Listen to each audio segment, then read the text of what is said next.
Hey everybody, what's going on? Dace here, and today we're going to be taking just a brief look at Trouble Witch's Final on Nintendo Switch. This just showed up a few days ago. What happened was I had, I saw that it was on Switch, and then I went and checked the Japanese eShop, and it was only like $1 less than the physical version, so I was like, you know what, I'm just going to buy this physically because I'd just rather have that.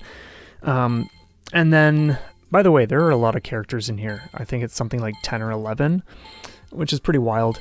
But yeah, so I ordered the physical from PlayAsia, and then a number of days later, I was emailed saying, like, even though I had placed my order, they couldn't track down the copy that I had ordered, and so there was like a delay, and then it became available again, and then it shipped out, and some weeks later, this is here now. So, yeah, so far I'm really enjoying it. It's one of those super colorful, super action-packed, just like really lighthearted experiences, and I definitely appreciate peppering that kind of game in when I'm chipping away at something more serious. And I'm not saying this won't be like a serious game, but I just mean when I have like a main game that I'm working away at, it's nice to just jump into something that's a little more carefree in a sense, and just with a different focus. Because what I've noticed, even though I haven't played too much of this yet, I have noticed that it's very, like, it encourages you to just go all out with your spells, which are essentially like the bombs, I suppose. So it's like, get coins, spend on cards, use the cards, like, you don't have to be holding on to all this stuff, trying to like conserve everything. You can just have a fun time with it, and that's something I really appreciate from time to time. So in terms of the visuals, I love the backgrounds. It just gives me this kind of like Dreamcast vibe, and just some of the colors are fantastic, and things are super discernible. Like the enemy projectiles are great.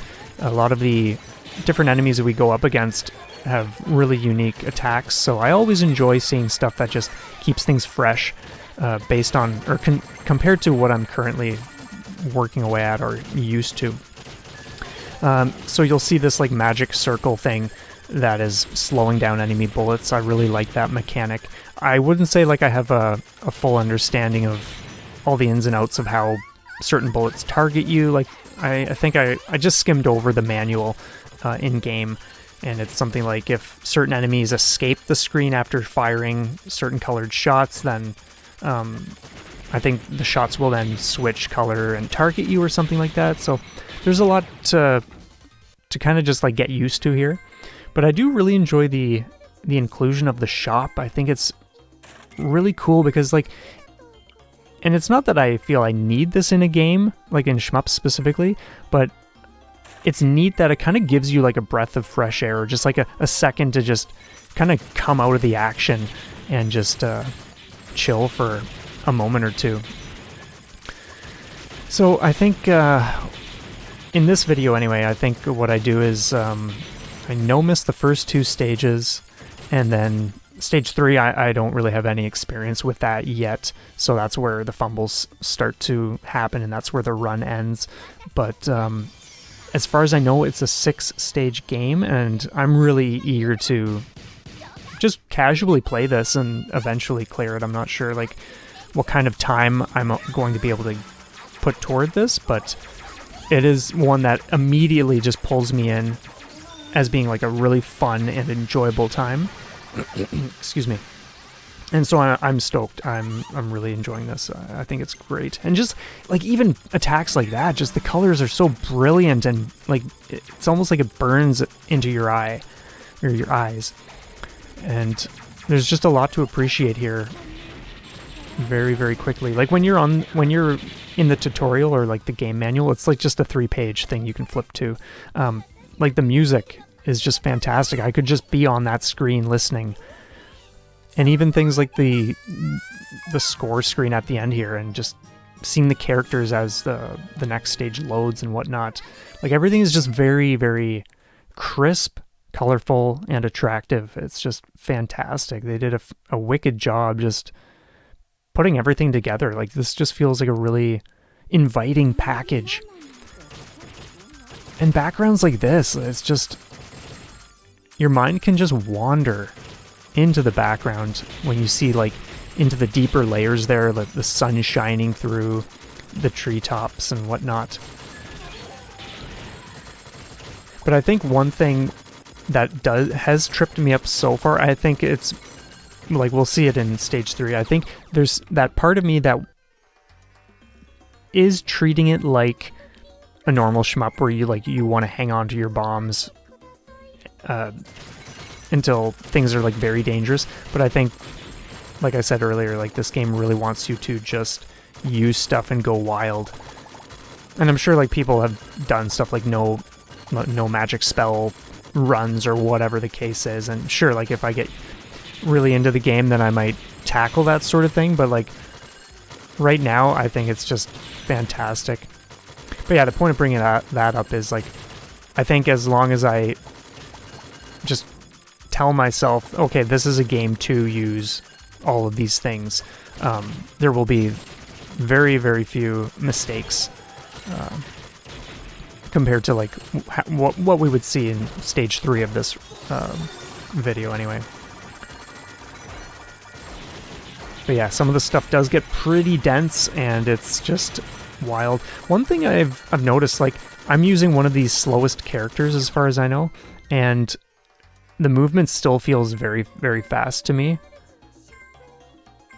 And I don't think there's like since the speed uses like a star ranking like on their character charts up when you're choosing your character, I think there are no 1-star speed characters. I could be mistaken, but I'm pretty sure I didn't see any. The lowest is 2, and the girl I have right now is a 2. And it would have been interesting to see what like a 1 speed felt like.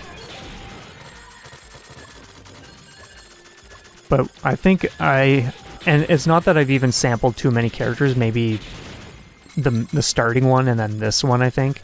Maybe one other, I don't recall, because I had like a very brief session last night. But I've just really come to enjoy this character very quickly. Like, and that doesn't surprise me because this is one of the higher or highest damage output characters, just from the quick glance that I did at the stats and whatnot.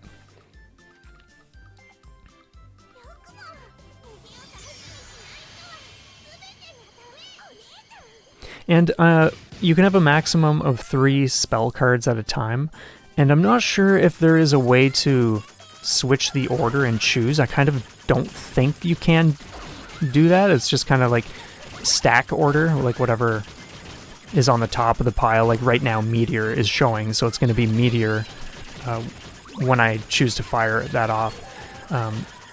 So there may be some level of strategy or just consideration involved when you're, let's say, buying 2 or 3 cards at a time. If you're all out or something, then you might want to specify the order instead of just like grabbing whatever. And that may depend on like what part of the game, and if you know the game well enough and know what's ahead and what you want to be prepared for, have at your disposal.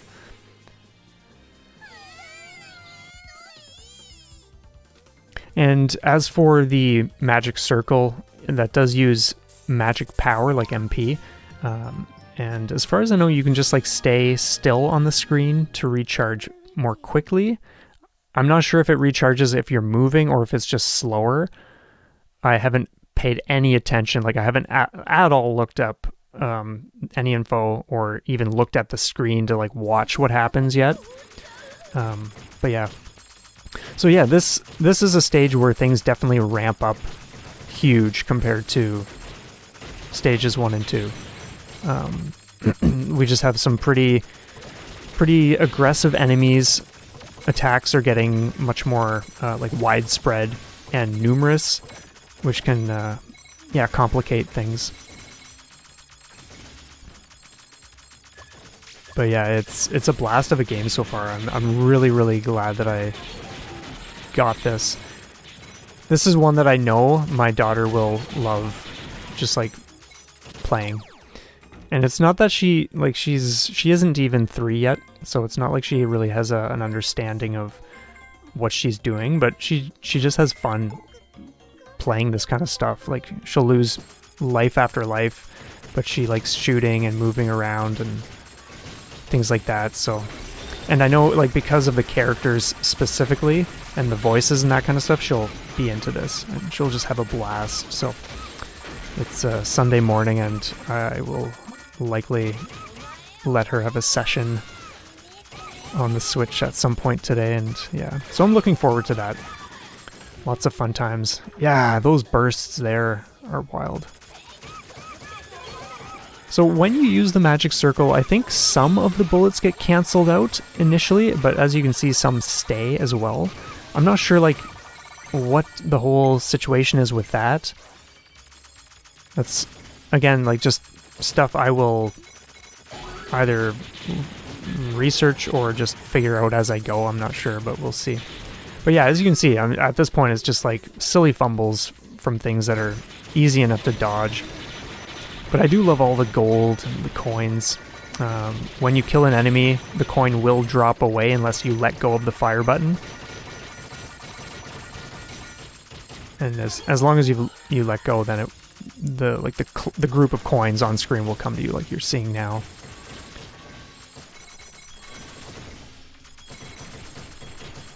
But yeah, each stage so far is a very different look and feel, and I'm really stoked to see what happens in the rest of the run, to be honest.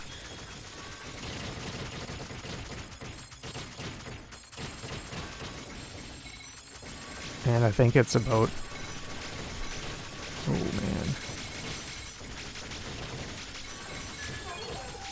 All right into it. Anyway, I want to thank everybody for checking this out. I really appreciate all the support. Let me know what you think in the comments if you have this game, if you've played it, or if it's one you've been wanting to play. Yeah, leave all that great stuff down below. Have a stellar rest of the weekend, and we will see you next time.